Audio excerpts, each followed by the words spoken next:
최고의 기술력을 가졌지만 정말 혹독한 시장 환경 때문에 힘든 시간을 보내고 있는 기업이 있습니다. 바로 GMBS 에코인데요.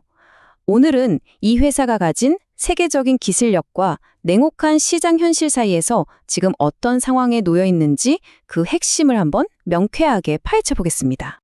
자, 본격적으로 시작하기 전에 이 질문부터 한번 던져볼게요. 여러분 생각은 어떠세요? 과연 최고의 기술이 곧바로 성공으로 이어질까요? 오늘 살펴볼 GMBS 에코의 사례가 이 질문에 대한 아주 흥미로운 답을 들려줄 겁니다. 그럼 이야기의 첫 번째 파트, A 사이드입니다. 먼저 이 회사가 도대체 뭘 그렇게 잘하는지, 그 압도적인 기술적 강점부터 한번 살펴보시죠. 우선 스크러버라는 게 뭔지 간단히 알아야 하는데요. 이게 뭐냐면 반도체나 태양광 패널을 만드는 아주 복잡한 공정에서는 인체에 해로운 가스들이 막 나오거든요. 바로 그 가스를 깨끗하게 정화시켜주는 말 그대로 공장의 공기청정기 같은 필수 환경 장비입니다. 바로 이 시장에서 GMBS 에코가 완전한 혁신을 일으키죠. 자, 이 그림이 핵심 기술의 차이를 정말 잘 보여주는데요. 기존의 스크러버는 엄청난 양의 물을 써서 유해가스를 씻어냈어요. 당연히 오염된 물, 즉 폐수가 발생할 수밖에 없었죠. 그런데 GMBS 에코의 플라즈마 스크러버는요, 폐수가 단 한 방울도 안 나옵니다. 플라즈마라는 제4의 물질로 유해가스를 원자 단위로 잘게 쪼개버리고 남은 가루들은 파우더 형태로 착 잡아내는 방식이거든요. 이건 단순히 기술이 좀 더 좋아진 걸 넘어서 운영 비용이나 ESG 경영 같은 측면에서 완전히 다른 차원의 게임을 하는 겁니다. 정리해보자면 이렇습니다. 플라즈마 기술로 가스를 완벽하게 처리하고 폐수가 안 나오니까 친환경적이면서 동시에 비용도 확 줄일 수 있고요. 요즘 전 세계적인 화두인 ESG 규제에도 아주 완벽하게 들어맞는 거죠. 한마디로 기술, 비용, 환경, 세 마리 토끼를 다 잡은 셈입니다. 그리고 이 기술력 그냥 하는 말이 아닙니다.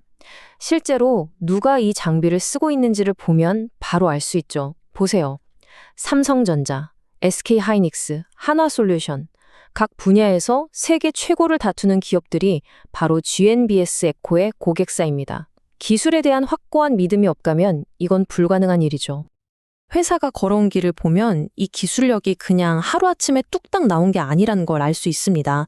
2005년에 설립해서 꾸준히 기술을 갈고 닦다가 특히 2017년에 업계의 거인인 SK하이닉스로부터 대규모 무폐수 스크러버 수주를 따내는데 이게 시장의 판도를 바꾼 결정적인 순간이었어요. 그리고 불과 몇 년 뒤인 2023년에는 5천만 불 수출의 탑을 수상하면서 이 기술이 이제 국내를 넘어 세계 시장에서도 통한다는 걸 확실하게 증명해냈습니다. 하지만 모든 이야기에는 동전의 양면처럼 다른 쪽 모습도 있죠. 이렇게 잘 나가던 기술력에도 불구하고 회사는 정말 혹독한 재무적 현실과 마주하게 됩니다. 방금 보셨던 그 빛나는 성공과는 아주 대조적인 모습이 펼쳐집니다. 마이너스 67.8%. 네, 잘못 보신 거 아닙니다. 잠시 숨을 고르게 되는 숫자죠.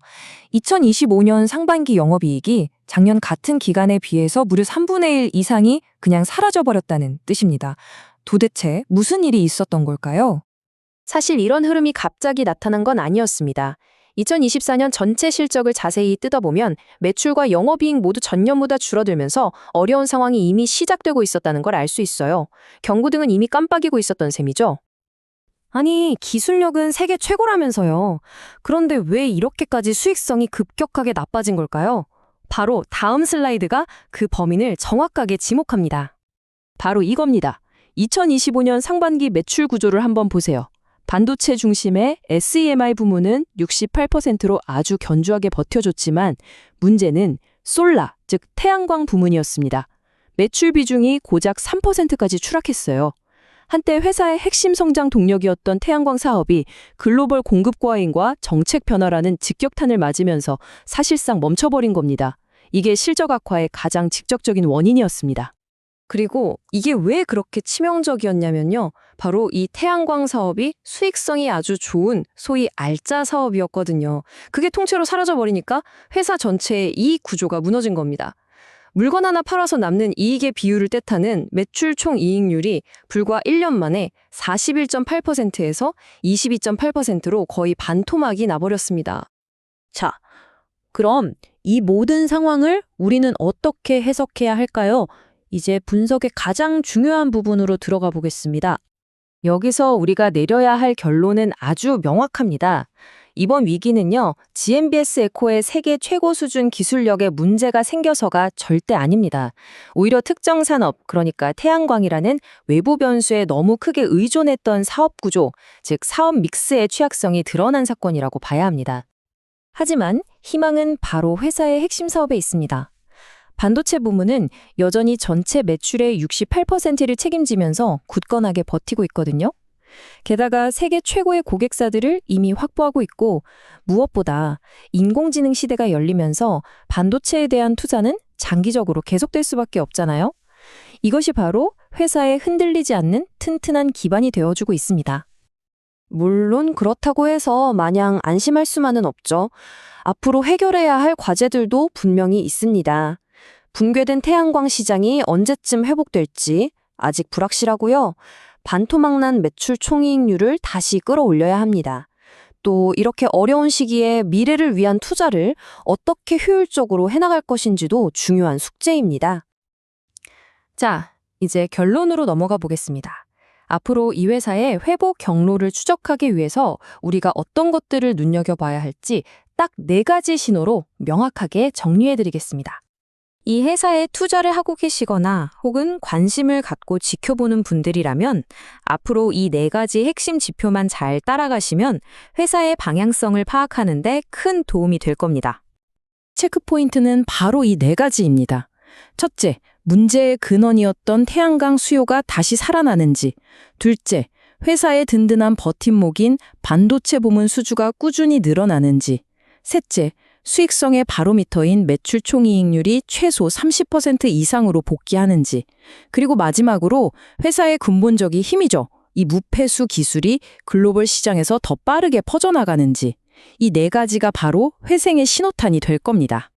결국 GMBS 에코의 이야기는 우리에게 이 근본적인 질문을 다시 던집니다. 과연 압도적인 기술 우위만으로 거대한 산업 사이클이라는 파도를 넘어 궁극적으로 살아남을 수 있을까요?